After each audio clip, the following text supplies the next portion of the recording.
Әлемде ислам банктері бар және олардың жұмыс істеу принциптері қазіргі біздің түсінігіміздегі банктен басқаша. Қазақстанда да сондай бірнеше ислам банкі бар, яғни финансовый сервистер. Солардың бірі осы Таяп деп аталады.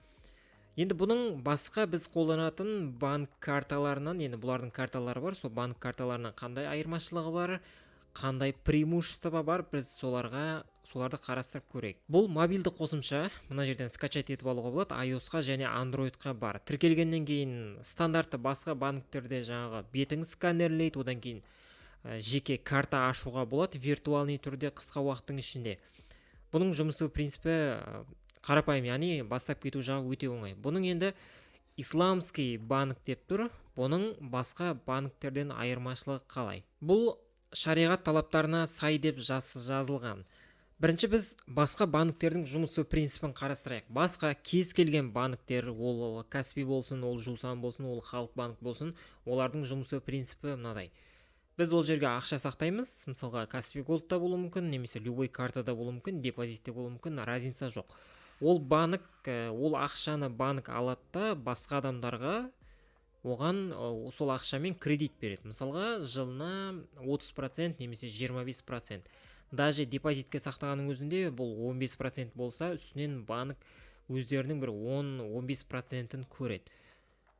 Біздің осыған дейінгі банктердің жұмыс істеу принципі осындай. Ал енді бұл ислам банктері бар, және осы приложениенің жұмыс істеу принципі былай.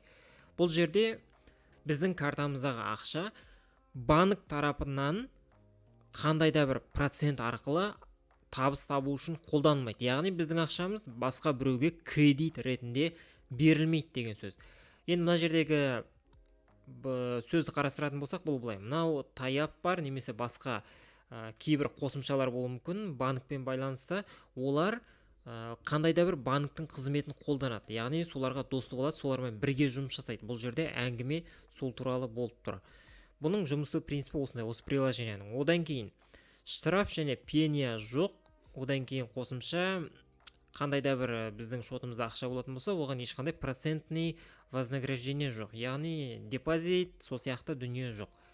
Қосымша бұл сервистегі карталарға ограничение қойылған, яғни ол карта бізде алатын болсақ, оған біз мысалы ночной клуб бар, немесе сол секілді алкоголь, азартный игра, соларға біз ақша төлей алмаймыз. Яғни соларға шектеу қойылған. Мына жерде қосымша бұны қараған шариатский совет бар, мына жерде сайтына өтіп көруге болады. Приложениелер міне астында Google Play бар, App Store бар. Жұмыс жасау жағы өте қарапайым. Одан кейін бұлардың карталары бар, цифровой карта. Ашқан кезде қолыңызда пластиковый картаны алсаңыз болады. Егер сол сізді орналасқан жерге алуға шанс болса. Одан кейін цифровой картаны былай интернетте покупка жасаған кезде қолдануға болады. Ол жерде бізде ақшада теңге, доллар, евро және рубльде сақтауға болады. Қосымша Таяп приложениесінде егер басқа қолданушыға жіберетін болсаңыз, ешқандай комиссия дым жоқ бұл жерде. Және обслуживать ету тегін. Айына немесе жылына ештеңе төлемейсіз. Қосымша Apple Pay және Samsung Pay деген сондай жүйелер бар. Соны қолданатындар болса, осыған тіркеуге болады. Одан кейін қосымша мына жерде тағы бір мынадай карталар бар. Бұлармен жеке таныссаңыз болады. Мына жерде көріп тұрғанымыздай, мына картаны алатын болсаңыз, Қазақстанның кез келген банкоматтан айына 300 мың теңгеге дейін тегін шығаруға болады, ешқандай комиссиясыз. Және бұл жерде де дәл осындай қызмет көрсету бұл картада да тегін. Және мына жерде тағы да басқа бір карталарды қарастырған қосымша мына жерде міне көруге болады. Мына жерде премиум деген бар. Енді бұл жерде премиумде бұл бесплатный емес. Қалғандар міне бесплатный, обслуживать ету жағы, және оның қандай плюстер бар, минустер бар, мына жерде міне көруге болады. Енді бұлардың картасын қай жерден алуға болады? Мына жерде міне мекенжайлары көрсетілген. Егер мына жерде тұрмайтын болсаңыз, онда басқа жерге доставка жоқ. Және бұл жерде тағы бір ескере кететін жайт, доставка бұларда бір реттік төлем бар, яғни физическая карта деп бір, яғни біз қолымызға ұстайтын карточка, кәдімгі пластиковый. және таяп Black дегенге бұл бір рет комиссия алынады, бұл 2000 теңге, яғни доставкаге. Қосымша мына жерде FIQ деген жерде негізгі сұрақтарға жауап бар. Осы жерден қарастырып көруге болады.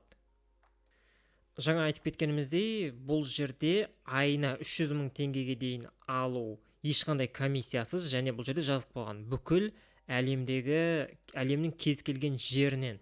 Ал енді одан асып кеткен жағдайда бұл комиссия 0,9% құрайды. Мысалға айтатын болсақ, егер 100 000 теңге алатын болсаңыз, асып кететін болса, онда 0,9% деген бұл 900 теңгені құрайды. Так, енді бұл картаға қалай ақша салуға болады? Кез келген кейбір банктерде мысалға через банкомат арқылы саласың, немесе сол сияқты жолдары бар. Бұл жерде де енді басқа кез келген банктің картасы арқылы аударуға болады, бірақ енді ол жерде комиссия ұсталады. Ол комиссия сол банкке байланысты. Мысалға Каспийде сен басқа кез келген банкке аударатын болсаң, Қазақстанның ішінде ол жерде 200 теңге комиссия ұсталады. Және қосымша үстіне кейбір банктерді қосылуы мүмкін. Қосымша бұл жерде Kiwi терминалы арқылы салуға болады. Енді Kiwi терминал деген практически барлық жерде бар. Енді кішкентай бір ауыл болмаса, бұлай көптеген дүкендердің ішінде бар. Қосымша касса 24 арқылы толтыруға болады. Одан кейін банк РБК-ның офисінен толтыруға мүмкіндік бар. Және банк РБК-ның банкоматтары арқылы ақша салуға болады. Енді мына жерде вопрос туындайды, неге банк РБК деген? Мына таяп деген приложениенің негізгі серіктестері бұл банк РБК. Яғни банк РБК бұларға өздерінің приложениесін жасауға сондай бір мүмкіндік береді. Яғни барлығы API деген технология бойынша жұмыс жасайды. Енді бұлардың сервисі, яғни бұларды біз қолдану арқылы банк РБК немесе сол сияқты басқа кез келген банк болуы мүмкін. Әркім өзінің финансовый сондай приложениесін немесе сол сияқты осындай дүниелерді жасауға болады. Енді бұл жерде команда деген жерде мен ашып көрдім. Бұлардың басында кімдер тұр? Мына жерде міне жазып қойылған. Основатель и генеральный директоры, және мына жерде директор по развитию, директор по IT және приложениемен жасаумен айналысатындар. Қосымша басқа да консультанттар туралы ақпараттар бар. Және мына жерде LinkedIn деген сөзді көріп тұрмыз. Егер біз бұны ашатын болсақ, LinkedIn-дегі әркімнің өзінің профиліне өтеді. Мысалға мына кісінің LinkedIn-дегі профиліне өтеді. Енді бұл LinkedIn деген әлеуметтік желінің бұл да осындай әлеуметтік желі тек қана профессионалдарға арналған, белгілі бір сферада разбирать ететін. Бұл жерден көріп тұрғанымыздай бұл кісіге қатысты ақпарат тұрады. Яғни бұрын қай жерде немен айналысты дегендерді жазып қоя алады. Мысалға осындай жерде жұмыс жасаған, міне 11 жыл бойы, және осы жерде жұмыс жасаған 2 жыл 2 ай деп тұр. Және мына жерде міне, және соңында міне осы жерде Әлсагр финанс және 5 жыл 2 ай деп тұр. Мына жерде де міне жазып қойғаны бар. Соңғы 5 жылдың ішінде осындай исламский финансовый компанияда, мына осылай аталатын Әлсагр финанс деген жұмыс жасаған. Қосымша кез келген адамның профиліне өтіп, бұлардың қаншалықты бар адам екенін тексеруге болады. Егер бұл кішкене сенімсіз көрінген жағдайда. Так, одан кейін мен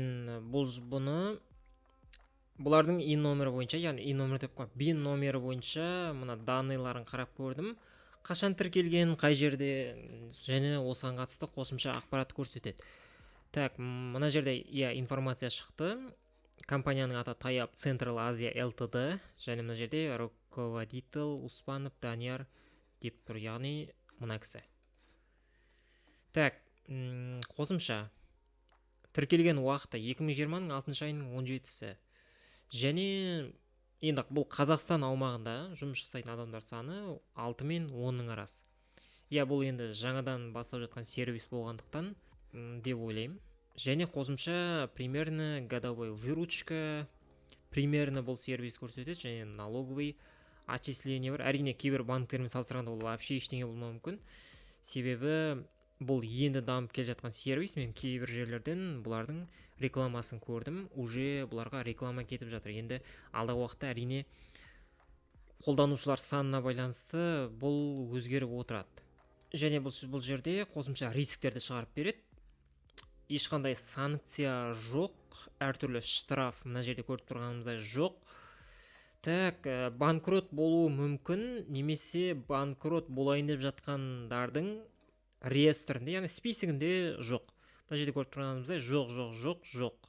Егер да болатын болса, онда қарастыруға болады. Мына жерде міне руководитель риск деп тұр, яғни мына кісіге қатысты. Енді мысалға былай болуы мүмкін, мына кісіде бір штраф болуы мүмкін, немесе шығуға қандай да бір проблемамен запрет қойған болуы мүмкін.